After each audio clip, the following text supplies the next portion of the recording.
Bener.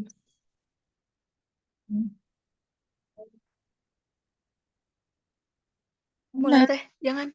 sebentar ininya belum ada kanvanya.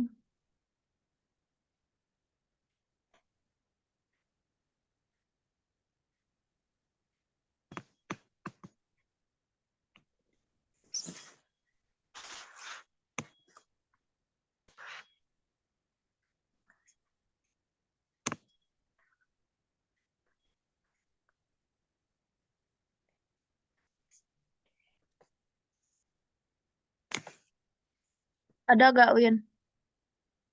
Udah teh ada. Nah,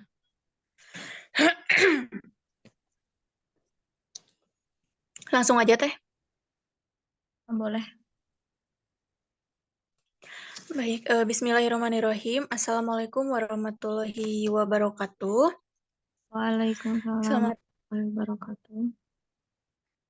Selamat pagi semuanya. Sebelumnya kami mengucapkan terima kasih kepada Ibu dosen pengampu, Ibu Pina Dartina SPD, Esos MPDMI Kom CT.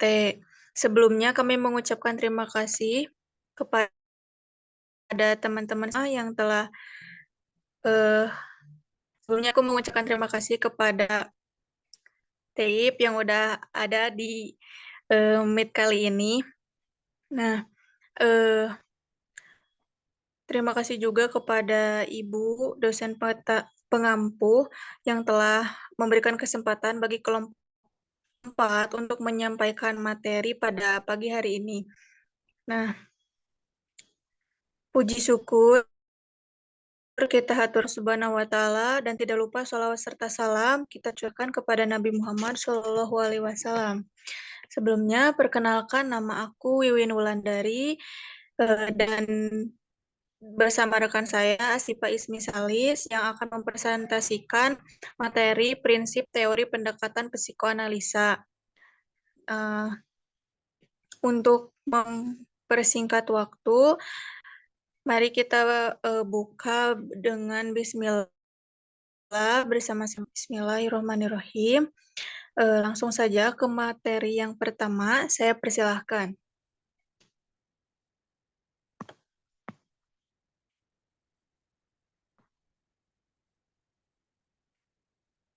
Nah, yang pertama itu ada pendekatan struktural, di mana pendekatan struktural ini menurut Freud adalah tokoh pertama yang mempelajari kehidupan jiwa manusia berdasarkan sifat ketidaksadaran dikenal dengan teori psikoanalisa.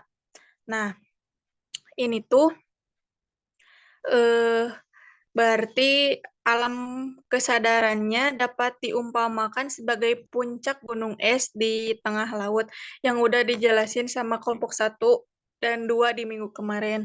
Nah, sementara sebagian besar gunung es itu kan yang terbenam adalah alam ketidaksadarannya manusia. Nah, masing-masing perannya, karakteristik, prinsip, operasi, dan dinamika sendiri, tetapi ketiganya saling terkaitan, bahkan tidak mungkin bisa dipisahkan, kayak ide ego dan superego itu emang udah melekat di dalam diri manusia gitu. Nah, untuk mempersingkat waktu, boleh di next deh.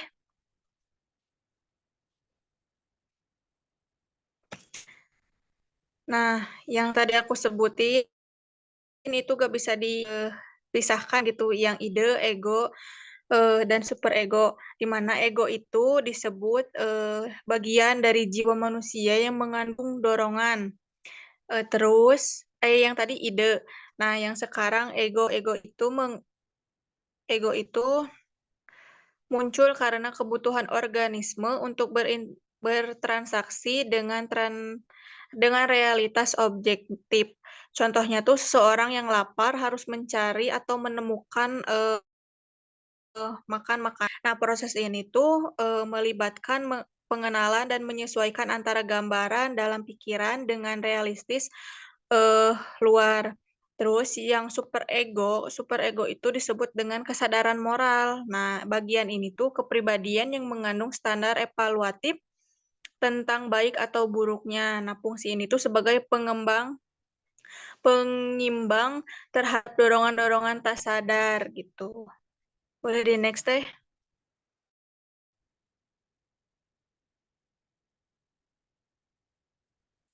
Lalu ada prinsip psikoanalisa. Nah, di mana prinsip psikoanalisa dibagi menjadi 3 prinsip.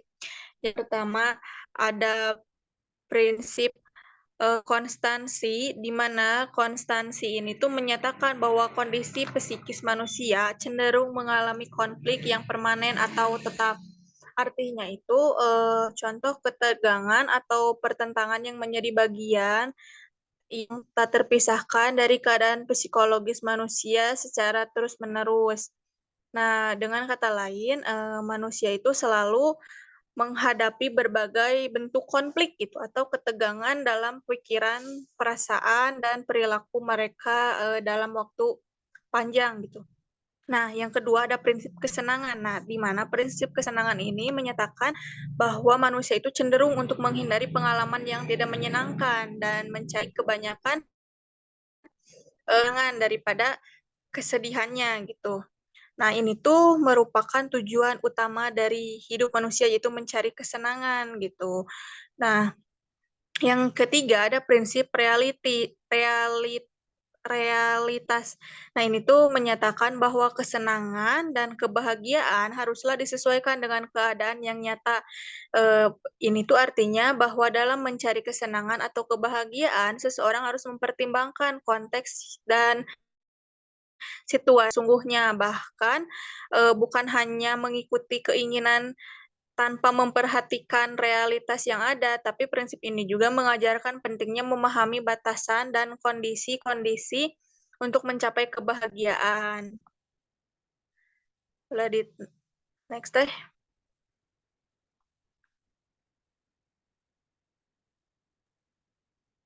Nah, baik, selanjutnya ada pendekatan psikopatologi manusia. Nah, eh, kalau mungkin kalian asing ya dengan nama psikopatologi, tapi di sini psikopatologi ini terdiri dari dua kata, yaitu psiko dan patologi. Nah, psiko ini membahas tentang jiwa, dan patologi ini ilmu yang membahas tentang penyakit. Nah, bisa kita tarik kesimpulannya bahwa psikopatologi ini adalah yang membahas tentang apa ya, tentang penyakit kejiwaan gitu ya. Nah, terus yang pertama ada konsep normal dan abnormal. Nah, menurut W.S. Seng 2015 menjabarkan konsep normal dan abnormal atau patologis berdasarkan beberapa kriteria sebagai berikut. Yang pertama ada berdasarkan kesepakatan para ahli. Nah, berdasarkan kesepakatan para ahli ini dilakukan dengan menggunakan wawancara. Nah, wawancara awal atau interview. Nah, seperti diidentifikasi dengan adanya tanda dan gejala seperti tidak mampu memfokuskan pandangan, terus eh, apa ya, isi pembicaraan yang tidak nyambung gitu. Nah, itu masuknya ke dalam kesepakatan para ahli. Terus yang kedua ada berdasarkan deviasi rata-rata. Nah, kita tahu ya bahwa deviasi rata-rata ini mengacu pada angka atau matematika, ukuran matematis. Nah, yang apa ya, yang sering kita ketahui di dalam ilmu di dalam psikologi itu pasti ada IQ ya, batasan seseorang gitu, batasan pikiran seorang gitu. Nah, deviasi rata-rata ini bisa di apa ya, dilakukan dengan pengetesan IQ. Terus, nah kalau misalkan eh apa ya, si anaknya memiliki IQ yang normal rata-rata dan jenius, berarti itu sudah termasuk ke dalam normal. Tapi kalau di bawah itu berarti itu abnormal. Nah, terus yang selanjutnya ada berdasarkan fungsi asesmen. Nah, kita tahu bahwa asesmen ini dilakukan untuk, mengetahui apa yang sedang terjadi, kepada diri individu itu sendiri. Nah, di sini yang bisa kita identifikasi atau bisa kita cari tahu adalah, bagaimana kemampuan kognitif, afektif, dan perilaku individu tersebut. Nah, ketika kita melakukan asesmen, maka kita akan, mengetahui 3 hal, tersebut. Maka kita bisa mengkategorikan individu ini termasuk ke dalam normal atau abnormal. Terus yang terakhir ada berdasarkan judgement sosial. Nah, kalau berdasarkan judgement sosial ini, apa ya, seperti pandangan masyarakat terhadap orang itu nih. Misalkan, menurut menurut kita, orang yang, suka nyanyi di kamar mandi itu normal gitu misalkan. Tapi kalau menurut, orang, luar misalkan, orang yang suka nyanyi di kamar mandi itu nggak normal gitu. Nah, contohnya ya kayak gitu. Nah, itu termasuk ke dalam judgement sosial. Terus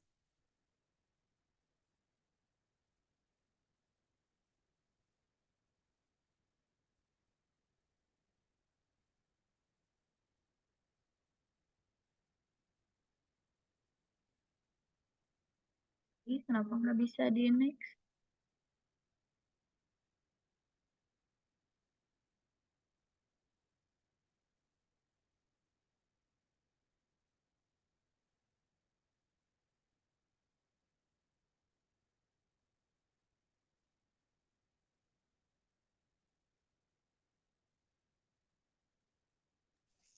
Kenapa teh? Nggak bisa di nya bentar.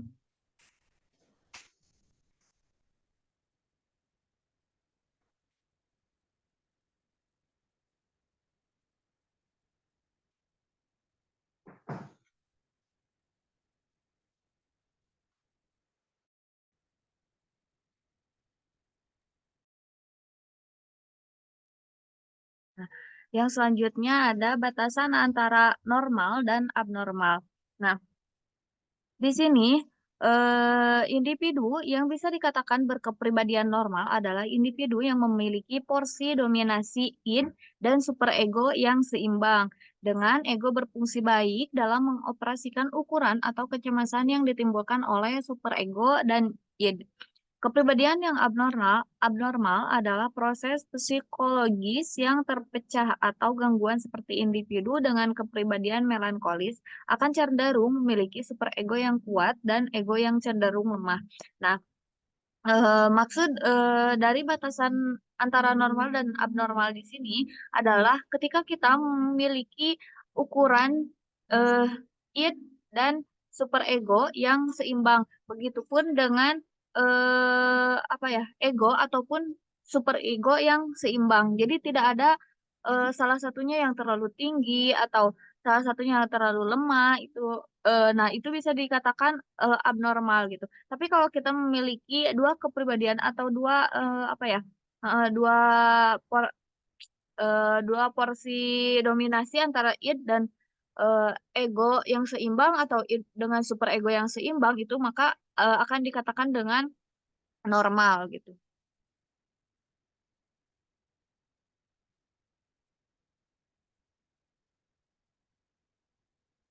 Selanjutnya ada pendekatan struktural.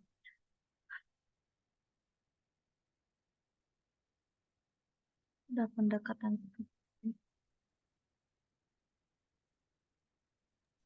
Yang tadi teteh ini mah.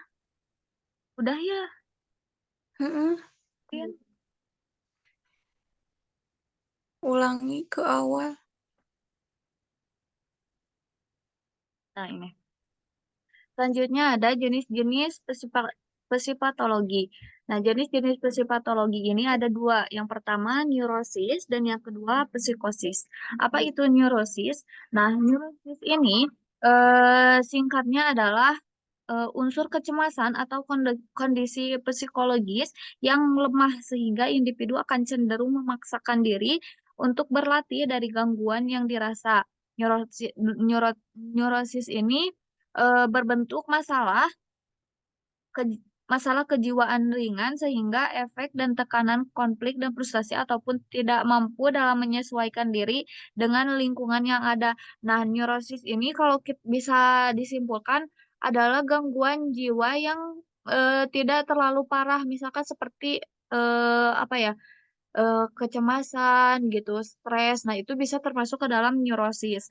Nah, kalau psikosis ini adalah tingkatan gangguan jiwa yang lebih spesifik lagi, yang dapat yang dapat, apa ya, penderitanya itu dapat merasakan, sulit membedakan antara kenyataan dan hayalan gitu. Jadi dia tuh nggak bisa, eee, apa ya, membedakan mana sih dunia yang nyata dan mana dunia yang bukan nyata gitu. Nah, ini adalah psikosis. Kalau orang yang udah masuk ke rumah sakit jiwa, yang udah dapat, apa ya, dilakukan rehabilitasi, mungkin ini termasuknya psikosis ya.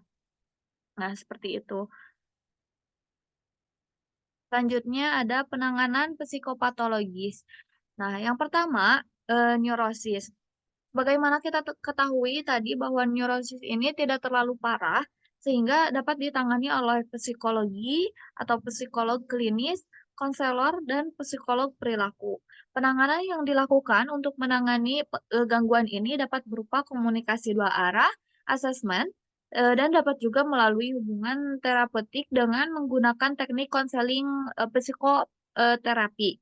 Terus yang selanjutnya ada psikosis. Nah, karena tadi psikosis ini termasuk gangguan jiwa yang parah, sehingga dia, eee, hanya bisa ditangani oleh psikiater, psikolog, abnormal, psikolog, rehabilitasi, dan konseling kriminal gitu ya.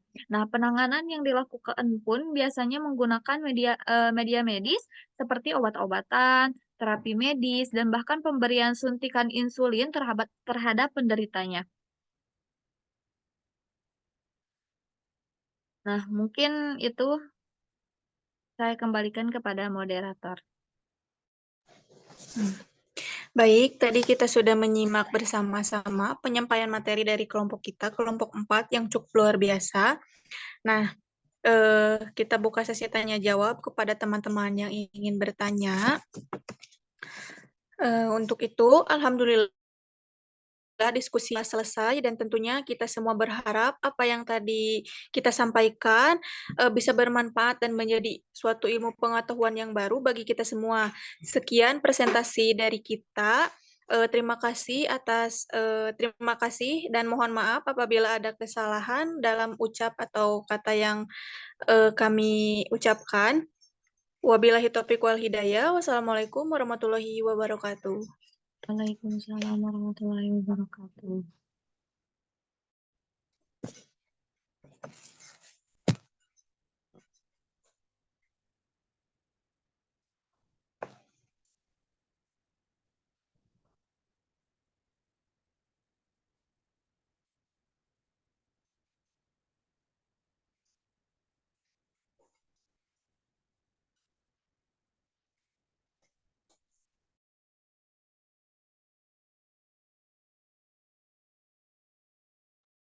Win,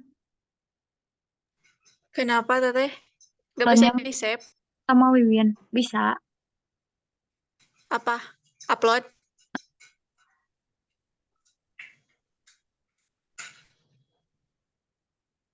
Hmm.